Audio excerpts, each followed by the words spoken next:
আসসালামু আলাইকুম এভরিওয়ান, কেমন আছেন সবাই? আশা করি সবাই অনেক ভালো আছেন। আলহামদুলিল্লাহ আমি অনেক ভালো আছি। তো আমি তো আরও বেশি ভালো থাকি যখন আসলে ব্যাগবারে শপিং করি আর এগুলা মানে আনবক্সিং করি, দেখতে তো খুবই ভালো লাগে। আজকে ফাটাফাটি কয়েকটা জিনিস টিমোর শেয়ার করবো আপনাদের সঙ্গে। তো দেরি না করে শুরু করা যাক নতুন আরেকটি ভ্লগ। আশা করি সবার কাছেই ভালো লাগবে।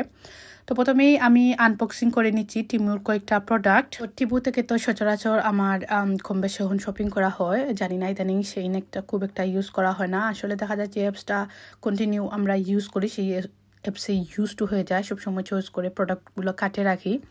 তো এখানে বেবির জন্য একটা শু আনিয়েছি। ইদানিং টিমু থেকে আমার বেবির জন্য শু আনানো হয়, যেটা হয় আসলে টুকটাক পছন্দ চয়েস হলে রেখে দিই, তো একসঙ্গে অর্ডার করে ফেলি।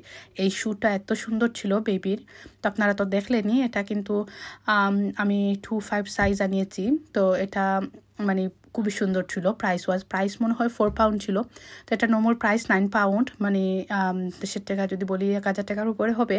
তো আমি 400 বা 450 টাকার মতন এভাবে প্রাইসে পেয়ে গিয়েছি। তারপর আমার জন্য একটা শু আনিয়েছি। এই শুটা আমি পার্সোনালাইজড করেছি, একটু পর আপনার সঙ্গে শেয়ার করবো কীভাবে করেছি। আর এই শুটাও একদম ফাটাফাটি ছিল, মানে তো আমার ভালো লেগেছে। এটার প্রাইস ছিল 16 পাউন্ড। তো এই প্রাইসে আসলে মোটামুটি বেশ ভালোই ছিল। তো তারপর এখানে বেবির জন্য একটা কটনের ড্রেস আনিয়েছি। এই ড্রেসটা এত রিজনেবল প্রাইসের মধ্যে ছিল, মাত্র 2 পাউন্ড ছিল। এটা কি বিশ্বাস করা যায় আসলে?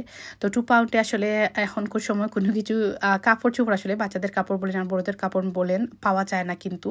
তো 2 পাউন্ডের এই কটনের ড্রেসটা পিওর কটন কিন্তু, আর খুবই সুন্দর ছিল। আমার দেখে এমনিতে ভালো লেগেছে। কটন যেহেতু অনলাইনে খুব একটা সেল করে না, তো তার জন্য অর্ডার করে দিলাম। তারপর দেখলাম 2 পাউন্ড এটার প্রাইস ছিল, তো তাড়াতাড়ি করে অর্ডার করে দেই।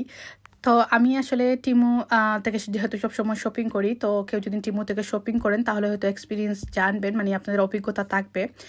আপনি যদি রিভিউ দেখে বা আপনি কন্টিনিউ যেহেতু শপিং করে দেখবেন, আপনি অটোমেটিক জানবেন কোন প্রোডাক্টটা ভালো হবে ভালো না হবে। তো আমি এখনই দেখতে পাবেন যে কয়েকটা প্রোডাক্টই আনবক্সিং করেছি। আজকের প্রত্যেকটা প্রোডাক্ট ছিল খুবই ভালো ছিল। তো এখানে একটা ফোন হ্যাঙ্গিংয়ের জন্য আসলে একটা বেল্ট আনাই। তো এই বেল্টটা এত সুন্দর ছিল, একদম ব্যাগের বেল্টের মতন ছিল, যেরকম আসলে আমরা সাইড ব্যাগগুলো ইউজ করি। এটা কিন্তু ব্যাগেও ইউজ করা যাবে, ওরা রিভিউতে শো করেছে। তো এই বেল্টটাও খুবই ভালো কোয়ালিটির মধ্যে ছিল। আর দেখতে পাচ্ছেন এটার অনেক ধরনের কালার অ্যাভেলেবেল পাওয়া যায়। হোয়াইটটা বেশি সুন্দর, তারপর আমি ব্ল্যাকটা নিলাম, কারণ মানে আমার কাছে মনে হয়েছিল ব্ল্যাকটা আরও বেশি ভালো লাগবে আর রেগুলার ইউজিংয়ের জন্য ভালো হবে। তো যাই হোক, এই তো আমি ফোনে লাগিয়ে দেখলাম, খুবই সুন্দর লাগছিল। খুবই সুন্দর একটা বেল্ট ছিল। এটার প্রাইসও মনে হয় 3 পাউন্ড ছিল বেল্টের প্রাইস। আর এখানে একটা বউ আনাই। এটা একটা ক্লিপ, আসলে এক্সট্রা ক্লিপ, আপনি যে কোনো কিছুতে ক্লিপ টাইট করে দিতে পারবেন, যে কোনো কিছুতে ইউজ করতে পারেন। তবে মেইনলি আসলে শুয়ের জন্য আনিয়েছি, এগুলো শুয়ের জন্যই পারফেক্ট লাগে বেশি। তো এই তো আমার এই যে শুটা কত সুন্দর লাগছিল, আসলে সূর্যের কারণে খুব একটা বেশি বোঝা যাচ্ছিল না। আর আমি একটু ডিটেলসি ভিডিও করেছিলাম, জানি না ক্লিপটা ডিলিট হয়ে যায় আনফর্চুনেটলি। খুবই সুন্দর হয়েছে, কিন্তু যখন পায়ে দিয়েছিলাম তখন আরও বেশি সুন্দর লেগেছে এই শুটা। তো এটা টোটাল প্রাইস পড়েছিল, এই বউয়ের প্রাইসটা ছিল মনে হয় 6 পাউন্ড। তো 20 পাউন্ডের উপরে ছিল অলটুগেদার প্রাইস আসলে। তো যাই হোক, এখানে একটা সামার ফ্লাওয়ার প্রিন্ট, একদম সামারি ড্রেস আনাই। তো আমি কালকে একটু বাইরে যাওয়ার প্ল্যান ছিল, তো আমি গত ঈদে আসলে ব্লু অ্যান্ড হোয়াইটের মধ্যে একটা ড্রেস আনাই, সব আমার মেয়েদের সঙ্গে ম্যাচিং করে। কিন্তু আনফর্চুনেটলি আসলে ওই ড্রেসটা আমার ছোটো হয়ে যায়, মানে ডিজাইন অনুযায়ী ছোটো হয়ে যায়, যদিও সাইজ পারফেক্ট ছিল।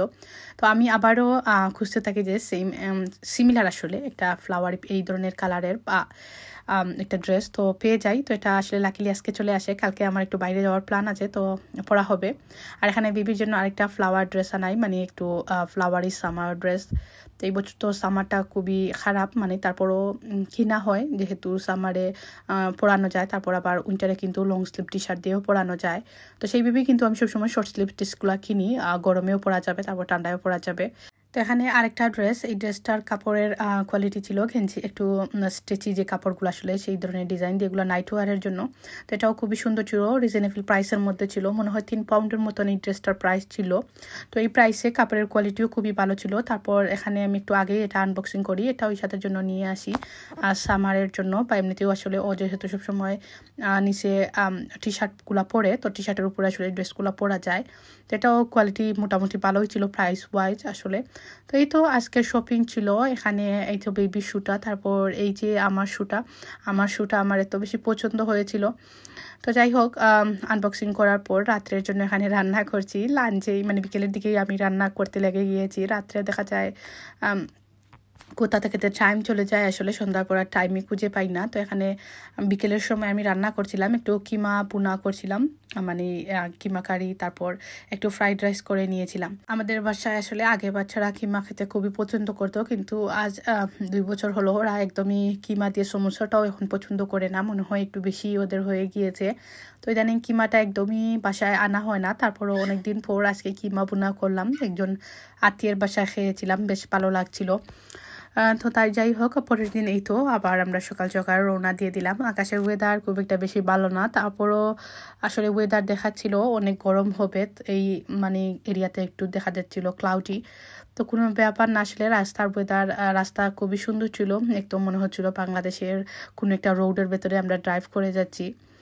একটু আসলে আউট এরিয়া মানে কান্ট্রি সাইডের ভিতরে গিয়েছিলাম। আর আমরা কিন্তু কোথাও বাইরে বের হলে খুব একটা দূরে যাই না, লন্ডনের কাছাকাছি। তারপর আসলে 2.5-3 ঘন্টা অনেক দূর, এর চেয়ে বেশি দেখা যায় 3 ঘন্টা বা 3.5 ঘন্টা ড্রাইভ করে গেলে অনেক সুন্দর সুন্দর জায়গাতে যাওয়া যায়, কিন্তু একটু বাচ্চাদেরকে নিয়ে আসলে বেশি মনে হয় জার্নি হয়ে যায়। তো তার জন্য আমরা প্রতি বছরই দেখা যায় আমাদের লোকাল যে বিচগুলো আসলে থাকে 2 ঘন্টা ড্রাইভ, আমরা চেষ্টা করি 2 ঘন্টা ড্রাইভ হলে ওই জায়গাতে যেতে।